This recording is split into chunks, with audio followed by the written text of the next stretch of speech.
roll on BACKROADS USA.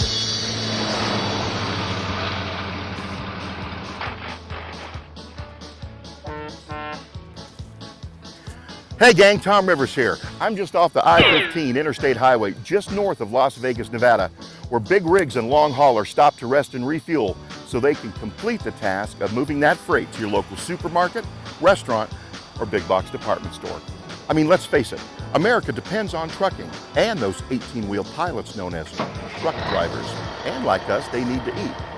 Now, one of my favorite recipes comes from America's heartland in the great state of Iowa, which is also home to the world's largest truck stop, the I-80. Built in 1964, the I-80 not only serves some of the best food west of the Mississippi, but it offers amenities like 10 gas islands, a 7-bay truck service center, 3-bay truck-o-mat truck wash, truck museum, 60-seat movie theater, food court, chiropractor, barbershop. They even have an on-site dentist. Guess what? There ain't nothing worse than 40 tons of thunder and steel and diesel behind you and a truck driver with an impacted molar. Now, the I-80 24-hour, 300-seat restaurant is known for its Midwest home-style cooking and one of my favorite lunchtime recipes, their world-famous pork fritter sandwich. So let's get back to the Double Stampede and let's get cooking.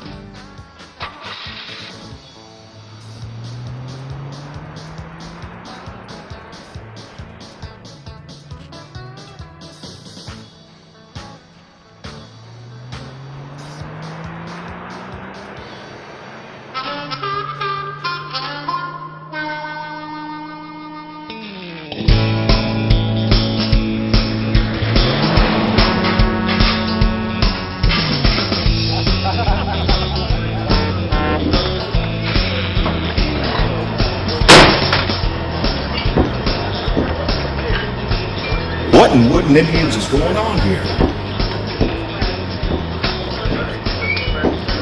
Whoa!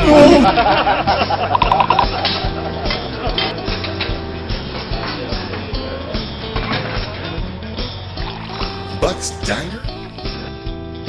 Is that almost ready? What the? Order! 3 flat tires instead of headlights for the Kojak with the Kodak.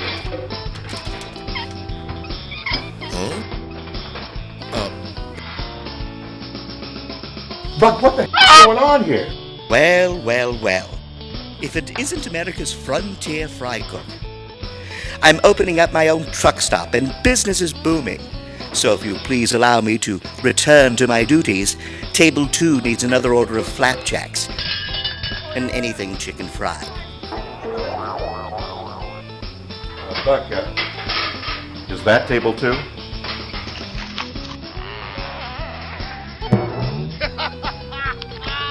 I could have sworn the label said buttermilk. Well, we'll just let old Chef Buck recheck that recipe while we get cooking in the mess kit kitchen.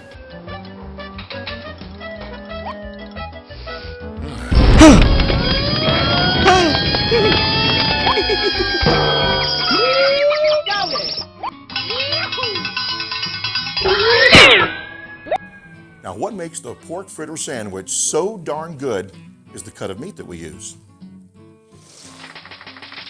Now, certain cuts of the hog lend themselves to specific cooking methods such as grilling, broiling, or in our case, deep frying. Now, our recipe calls for a pork tenderloin cut, which comes from the loin area high above the ribs and the belly, which has less connective tissue, giving the meat a more tender quality. Hence the term living high in the hog, which came about in the late 1800s to describe a finer, more refined sense of living, which really meant you could afford to buy the best pork chops in town.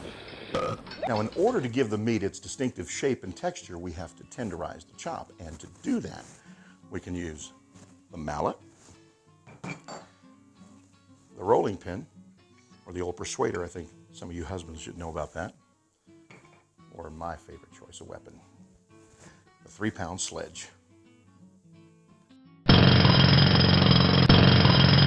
Now, after we tenderize the meat, we have to set up our dredging station. Now, I like to work right to left with our flour, our egg wash, and our seasoned fry coating mix. And of course, our frying oil, which could be corn oil, vegetable, or canola, or for that real old southern touch, try some old-fashioned lard. Just don't tell the missus. Now, I like to use vegetable oil in a 10-inch cast iron skillet at about 350 degrees. That should be just right. Give it a nice golden brown touch. Now let's assemble our dry ingredients. To 1 cup of cornmeal, add 1/2 cup of all-purpose flour. Now the flour adds a little bit of balance to the cornmeal, so you're not picking grits out of your teeth during that special date with that special someone. Then we'll add 1/4 teaspoon salt, 1/4 teaspoon onion powder, 1/4 teaspoon black pepper, and of course a 1/4 teaspoon garlic powder. Keep them vampires away. And that's 1/2 teaspoon of baking powder, and that gives the fry coating some lift while it deep fries.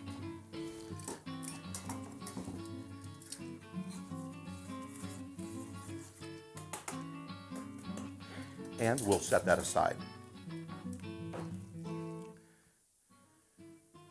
Now let's set up our wet ingredients. Now that's 3 large eggs,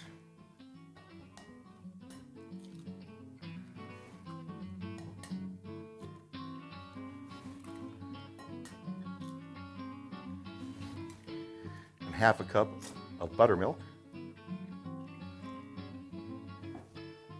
and a little bit of Tabasco if you prefer. And we'll whisk that until we achieve a very nice, rich, beautiful, creamy egg wash. Just like that. And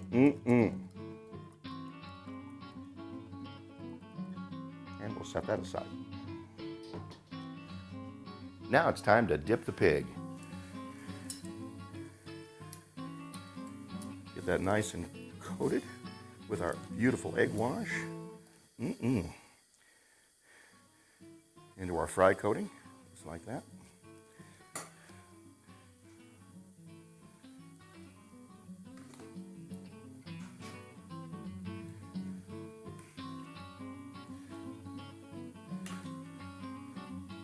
Sometimes it's good to work with your hands, but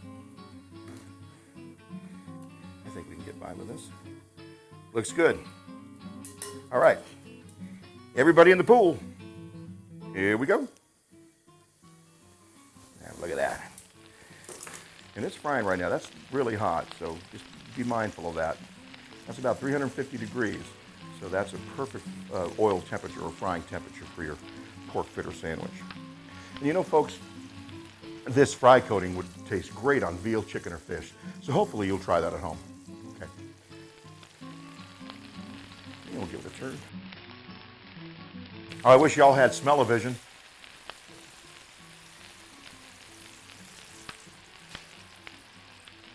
Golden pork fritter sandwich coming right up. And here they are, Iowa's world famous pork fritter sandwiches. Enjoy.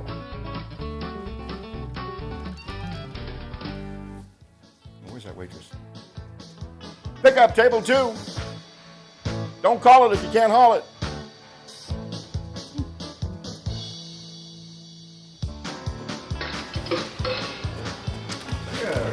Try those on for size, guys.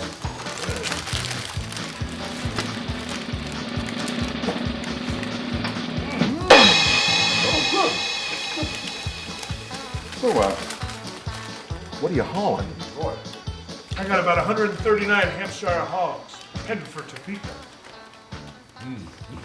139, huh? 138.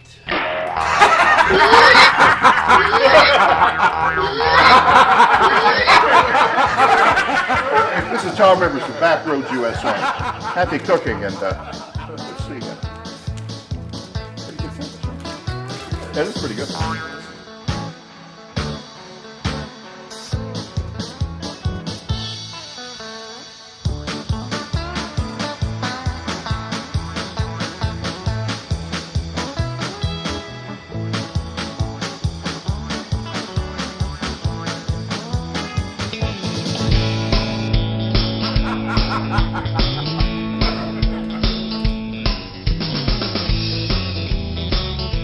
Right?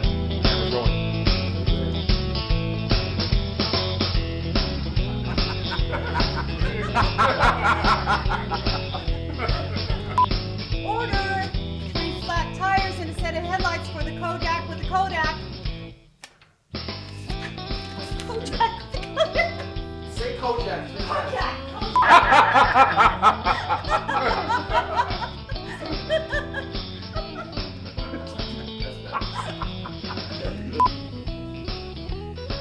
Ready?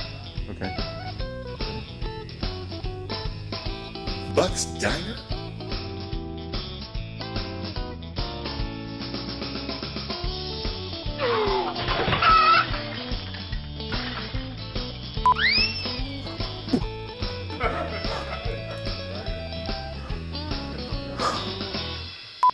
Okay, here we go. Somebody honked. And I-80, 300 seat. Now the I-80, 300 seat, 24-hour truck. Now the I-80, 24-hour.